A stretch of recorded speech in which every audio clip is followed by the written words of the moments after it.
সুপ্রিয় অষ্টম শ্রেণীর শিক্ষার্থীরা, আশা করি সবাই ভালো আছো। আজকের এই ভিডিওতে আমি তোমাদের গণিত নমুনা প্রশ্নের খ বিভাগের যে 13টি ছোট অঙ্ক আছে 13টি ছোট অঙ্কের সমাধান করব।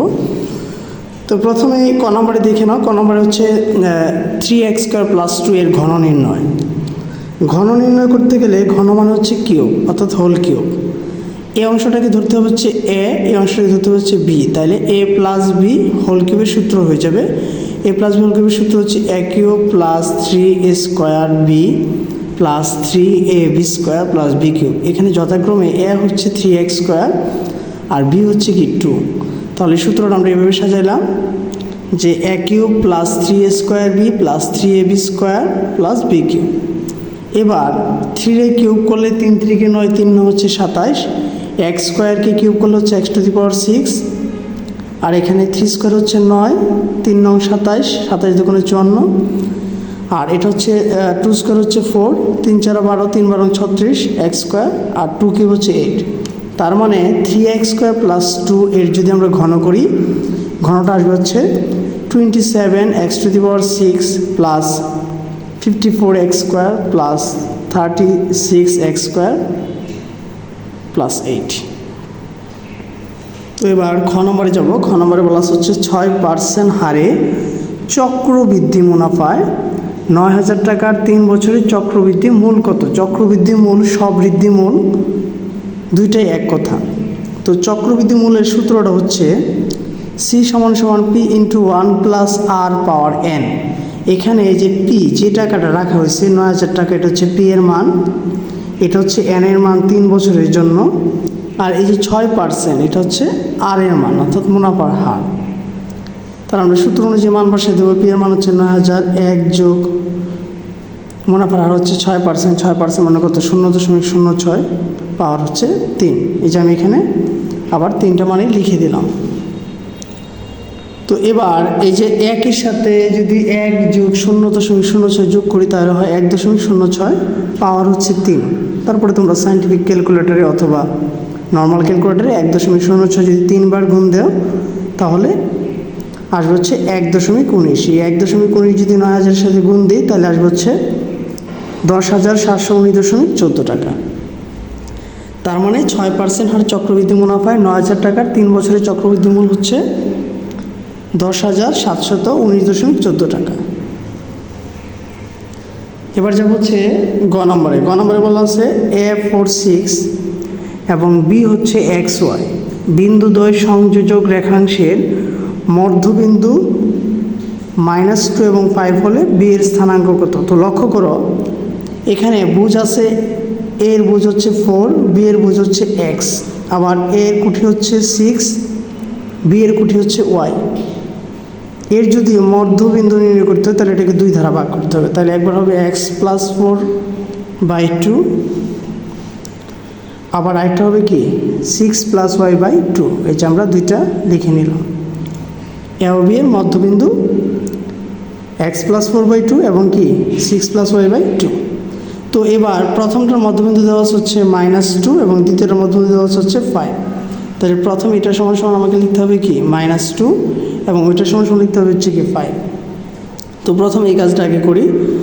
এই -2 নিচে মনে মনে একটা 1 আছে, আমরা যদি আর গুণ করি তাহলে হয় 4 - x = 2 আর 2 গুণ করলে হচ্ছে -4 বা x = এখানে আছে -4, a + 4 ওইদিকে চলে গেলে হয়ে যাবে হচ্ছে -4।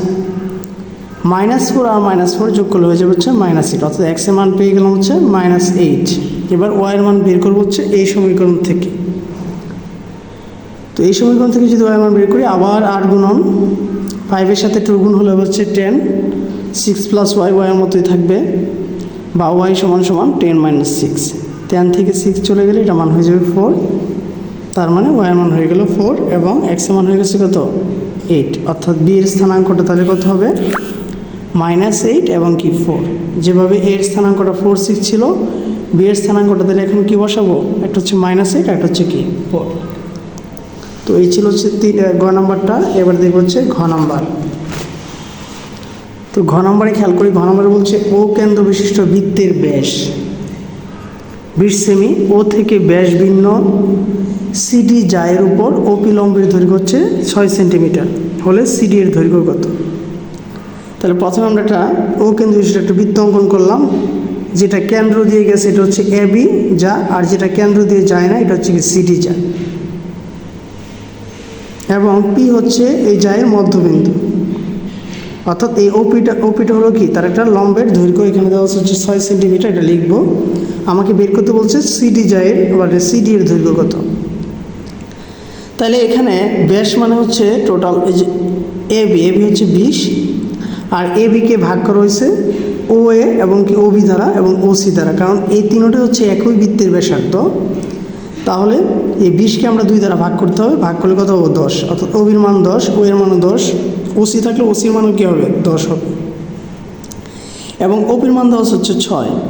তাহলে যে ও সিপি এটা একটা সমকোণী ত্রিভুজ হয়, বা সিওপি এটা সমকোণী ত্রিভুজ হয়। সমকোণী ত্রিভুজের ও ত্রিভুজটা হচ্ছে এখানে ওসি, এই জন্য অতিভুজ স্কোয়ার সমান সমান হচ্ছে লম্ব স্কোয়ার প্লাস ভূমি স্কোয়ার, এটা হচ্ছে সমকোণী ত্রিভুজের পিথাগোরাসের সূত্র। আমরা মানগুলো অবশ্যই দেবো। ওসির মান হচ্ছে 10 স্কোয়ার, সিপির মান আমরা জানি না, আবার ওপির মান জানি হচ্ছে 6 স্কোয়ার। তাহলে সিপির মান বের করতে গেলে সিপিটা এইদিকে এসে পড়বে, এখানে আছে 10 স্কোয়ার আর এখানে আছে 6 স্কোয়ার। 10 স্কোয়ার হচ্ছে 100 এবং 6 স্কোয়ার হচ্ছে 36। তাহলে এখানে কত হবে 100 - 36, 100 থেকে 36 চলে গেলে এটার মান থাকবে কত 64। স্কোয়ার যদি দিক পরিবর্তন করলে এটার মান রুট হয়ে যায়, তার মানে আমরা এবার লিখতে পারি যে সিপি সমান সমান হচ্ছে রুট 64, রুট 64 মান হচ্ছে 8, তার মানে সিপি হচ্ছে কি 8। তাহলে সিপিটা আমরা যদি খেয়াল করি, এখানে সিপি থেকে সিডির মান যদি বের করতে হয়, এখানে সিপি হচ্ছে 2টা, কারণ এই সিডির মধ্যবিন্দুটা হচ্ছে কি পি। তাহলে সিপির মান যা হবে সিডির মান কি তার দ্বিগুণ হবে। তাহলে আমরা লিখতে পারি সিডি সমান সমান হচ্ছে কি 2 গুণ সিপি, অর্থাৎ 8 দুগুণে 16। ঠিক আছে, তো আশা করি ঘ নম্বরটা বুঝতে পেরেছো। এবার দেখবো হচ্ছে ও নাম্বারটা বলছে বাইনারিতে প্রকাশ করার জন্য 12.75 10 ভিত্তিক সংখ্যাকে বাইনারিতে প্রকাশ। তো বাইনারিতে প্রকাশ করতে গেলে প্রথমে দশমিকের আগের সংখ্যাটা যা আছে এটাকে 2 দ্বারা ভাগ করব, এবং দশমিকের পরে যে সংখ্যাগুলো থাকবে এগুলো 2 দ্বারা গুণ করতে হবে। তো প্রথমে 12কে যদি আমরা 2 দ্বারা ভাগ করি, 6 দুগুণে 12, ভাগশেষ কিছুই থাকবে না, অর্থাৎ ভাগশেষ হয়ে যাবে 0। এখানে হচ্ছে ভাগশেষ লিখে রাখলাম 0। আবার 2 দ্বারা 6কে ভাগ করলাম 3, ভাগশেষ হচ্ছে কি 0। এবার 2 দ্বারা যদি 3কে ভাগ করি তাহলে ভাগশেষ থাকে হচ্ছে 1, ভাগফলও থাকে হচ্ছে কি মানে 1। আবার এই 2 দ্বারা যদি এখন 1কে ভাগ করি তাহলে এখানে হয়ে যাবে 0, এখানে যাবে কি 1। তাহলে 12 এর বাইনারি আমরা বের করতে পারলাম। উপর থেকে আস্তে আস্তে নিচের দিকে যাবে, তার মানে কি 1 1 0 0। ঠিক আছে, এটা হচ্ছে 12 এর বাইনারি। আর 0.75 এটাকে প্রথম হচ্ছে 2 দ্বারা গুণ করব। তো 0.75কে যদি আমরা 2 দ্বারা গুণ করি তাহলে হচ্ছে 1.5, 1টা সামনে এসে পড়বে, 0.5টা ডান পাশে থাকবে। পরে এখানে যেহেতু 0.5 আছে, তার মানে এটাকে আবার 2 দ্বারা গুণ করতে হবে। তাহলে কি হবে, যদি 0.5কে যদি 2 দ্বারা গুণ করি তাহলে কি 1.0, তাহলে এই যে 1 1। ঠিক আছে, আবার আসলাম এই যে 1 এবং 1, তাহলে 0.11, এটা হচ্ছে 0.75 এর মান যদি আমরা বাইনারিতে প্রকাশ করি। তাহলে টোটাল সংখ্যাটাকে যদি এখন বাইনারিতে প্রকাশ করি তাহলে কত হবে 1100.112। 2 হচ্ছে বাইনারি আর 10 হচ্ছে 10 ভিত্তিক সংখ্যা। তো আশা করি ও নম্বরটা বুঝতে পেরেছ। এবার যাব হচ্ছে চ নম্বরে কী বলা আছে যদি খেয়াল করি, চ নম্বরে হচ্ছে x + y = হচ্ছে 7a এবং xy সমান হচ্ছে 12a স্কোয়ার হলে x³ + y³ এর ঘন কত। লক্ষ্য করো এখানে x³ + y³ অর্থাৎ আমরা জানি a³ + b³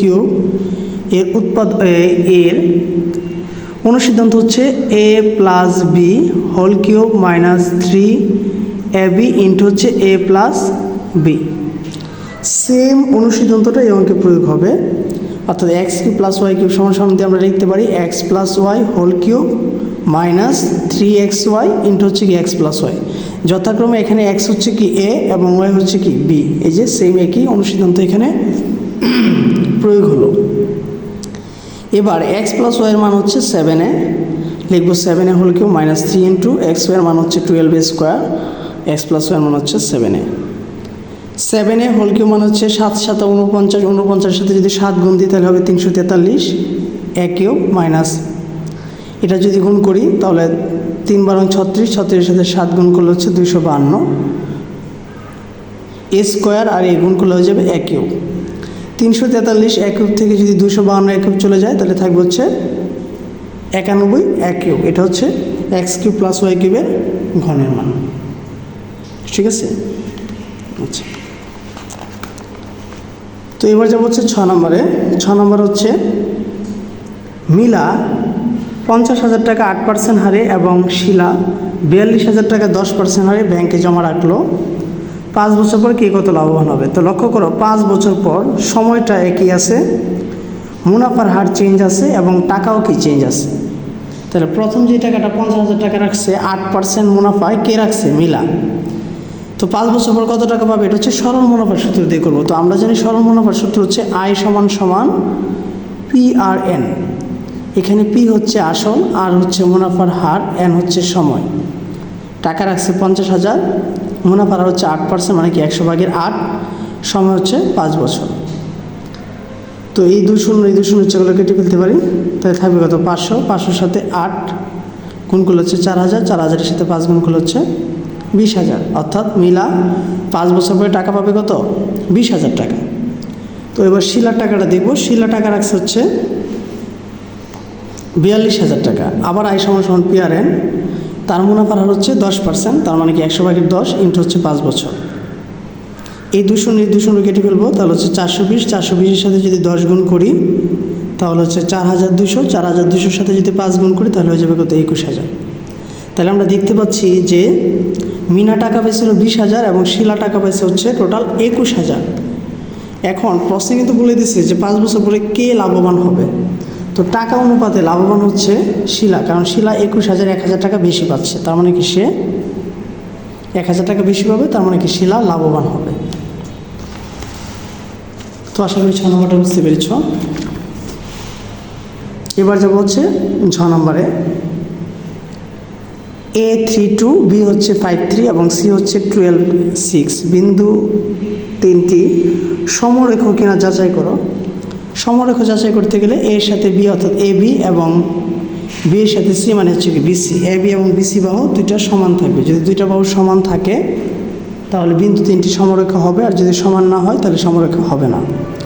এই জন্য প্রথম আগে লিখে নিতে হবে A সমান সমান হচ্ছে 3.2, B সমান সমান হচ্ছে 5.3। বিন্দু দ্বয় সংযোজক রেখাংশের ঢালের সূত্র লিখতে হবে। এটা হচ্ছে x1, এটা হচ্ছে y1, এটা হচ্ছে x2, এটা হচ্ছে y2। সূত্রটা হচ্ছে y2 minus y1, y2 minus হচ্ছে কি y1। অর্থাৎ এই 3 থেকে 2 বাদ দিব, আর x2 মাইনাস x1 মানে হচ্ছে 5 থেকে 3 বাদ দেব। তো 3 থেকে যদি 2 বাদ দিই এটা মানে হচ্ছে 1, আর 5 থেকে 3 বাদ দিই এটা মানে হচ্ছে কি 2, তার মানে কত হলো হাফ। তার মানে AB রেখার আমরা ঢাল বের করতে কত হলো হাফ। এবার BC, তাহলে B এর মান নেব কত? 5.3, আর C এর মান হচ্ছে কি 12.6। বিন্দুদের সংযোগ রেখার সে ঢাল ধরে নিলাম হচ্ছে BC। আবার কি y2 minus y1 by x2 minus x1। তাহলে আবার সেম একইভাবে 6 থেকে 3 বাদ দিব, তাহলে বাদ দিলে কত হবে 3, এবং 12 থেকে যদি 5 বাদ দিই তাহলে এটা মান কত হয়ে যাবে 7। তাহলে এখানে হয়ে গেছে 7/3, কিন্তু এখানে আছে কত? হাফ। তার মানে ABর সাথে আমার BC কি নেই? মিল নেই। অর্থাৎ ABর সাথে BC বাহুটা মিল নেই বিধায় আমরা রেখে দিতে হবে AB নট ইকুয়াল হচ্ছে কি BC। অর্থাৎ AB এবং BC ডাল কি নয়? সমান নয়। তার মানে কি ABC সমরেখ নয়। যদি সমান হইতো তাহলে কি সমরেখ হইতো। তো আশা করি জ নম্বরটা বুঝতে পেরেছি। এবার যাবে জ। একটি সরলরেখার সমীকরণ নির্ণয় করো যেখানে ডাল দেওয়া আছে, ডাল হচ্ছে -2, রেখাটি 4 - 5 বিন্দু দিয়ে অতিক্রম করে। যদি ডাল দেওয়া থাকে, ডাল হচ্ছে M, ঠিক আছে। ডাল দেওয়া থাকলে ডাল বিশিষ্ট সমীকরণের সূত্র আছে, যেমন আমরা লিখে দিচ্ছি M ডাল বিশিষ্ট সমীকরণের সূত্রটা হচ্ছে y - y1 ইকুয়াল হচ্ছে M ইন্টু x - x1। লক্ষ্য করো, এটা হচ্ছে x1, এটা হচ্ছে কি y1। তো আমরা যদি মান বসাই যে y - y1, y1 এর মান কত? -5। M মানে হচ্ছে ঢাল, ঢাল দেওয়া হচ্ছে কত? -2, এই লিখলাম -2। x এর মধ্যে থাকলো, x1 এর মান হচ্ছে -4। y মাইনাস হয়ে যাবে +5, -2 দ্বারা যদি x গুণ করি তাহলে হবে -2x, এবং মাইনাস হয়ে যাবে প্লাস, 4 দুগুণ হচ্ছে 8। এবার এখানে থাকলো y, এখান থেকে -2x এদিকে আসলে হয়ে যাবে +2x, আর এখানে আছে হচ্ছে +5, ওই দিকে চলে গেলে হচ্ছে কি -5। তাহলে 8 থেকে যদি 5 চলে যায় তাহলে কী থাকবে 3। এই 3টা যদি আবার আমরা এই পাশে নিয়ে আসি তাহলে কী হয়ে যাবে -3 = 0। অর্থাৎ একটা লাইন আমি অগ্রিম করলাম, লাইনটা এরকম হয়তো যে y + 2x = হচ্ছে কি 8 মাইনাস হচ্ছে 5। তার মানে y + 2x = হচ্ছে কি 3। তাহলে পরবর্তী লাইনে এই 3টা এদিকে নিয়ে এসে আমরা -3 লিখতে পারতাম। ঠিক আছে, এবার যাব হচ্ছে নিয় নাম্বারে বলা হচ্ছে 5 সেমি ব্যাসার্ধ বিশিষ্ট একটি বৃত্তচাপ কেন্দ্রে 30 ডিগ্রি কোণ উৎপন্ন করে, অর্থাৎ থিটার মান দেওয়া আছে, কোণ উৎপন্ন করে বৃত্তকলার ক্ষেত্রফল কত? বৃত্তকলার ক্ষেত্রফলের সূত্র হচ্ছে π/360 ইন্টু কি πr²। পায়ের মান হচ্ছে 3.1416 আর আর মানে হচ্ছে যে ব্যাসার্ধ দেওয়া আছে 5 সেমি। তো সূত্র লিখে শুধু করে আমরা মান বসাই দিব।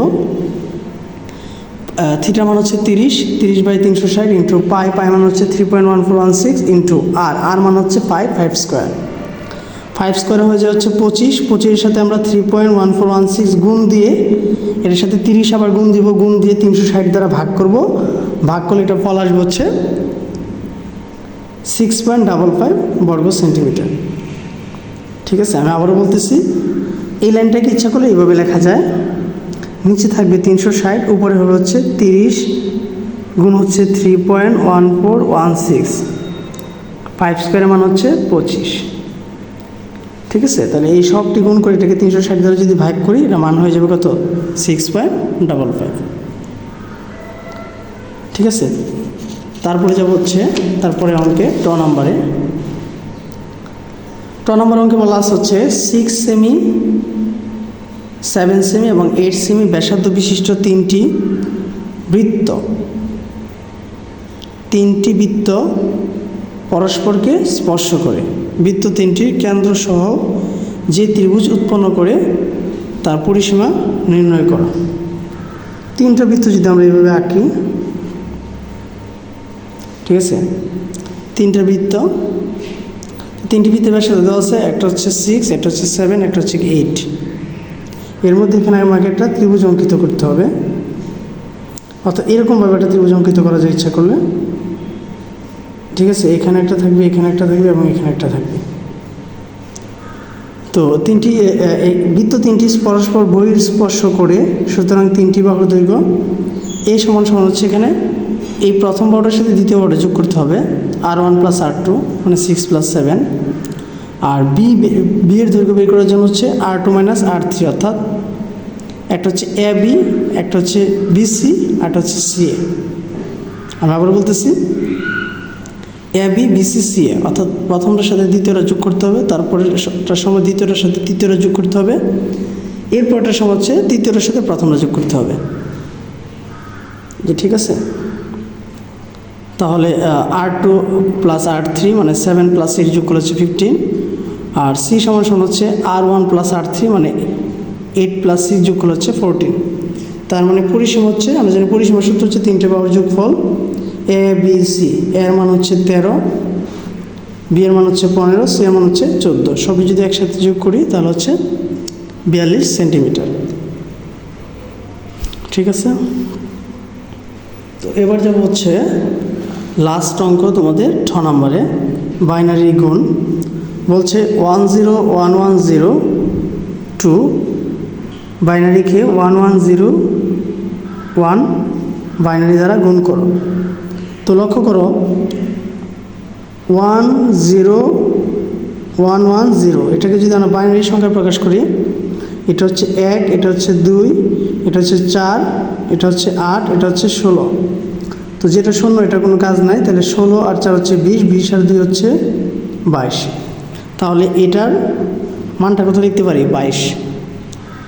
আর এই যে 1101 আমরা যদি লক্ষ্য করি 1101 এটা হচ্ছে 1, 2 এর কোনো কাজ নাই, এটা হচ্ছে 4, এটা হচ্ছে কি 8, 8 আর 4 12, 12 আর 1 কত 13। তার মানে এটাকে যদি আমরা বাইনারি দশমিক সংখ্যা নিয়ে যাই তাহলে হয়ে যাবে কত? 13। অর্থাৎ একটা হচ্ছে 22, একটা হচ্ছে 13, এবং 22 আর 13 যদি গুণ করি তাহলে হয়ে যাচ্ছে 286। এবার গুণটা আমরা গুণের প্রক্রিয়া করব।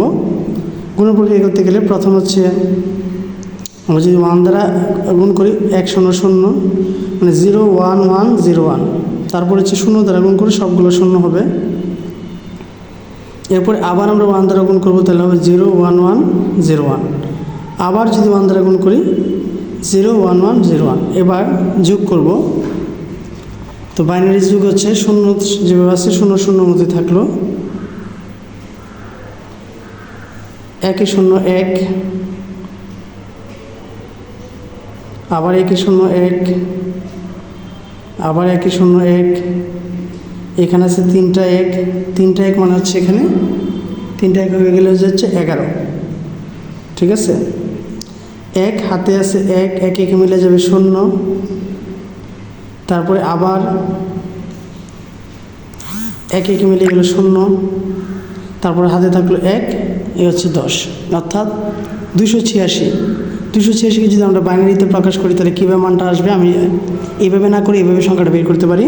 যেমন 1 2 4 8 16 32 64 108 256। তাহলে 286 যোগ করতে গেলে 256 সাথে যদি আমরা 16 যোগ করি, ঠিক আছে, 256 আর 16 যোগ করলে হবে হচ্ছে 273। 256 আর হচ্ছে 16 যদি যোগ করি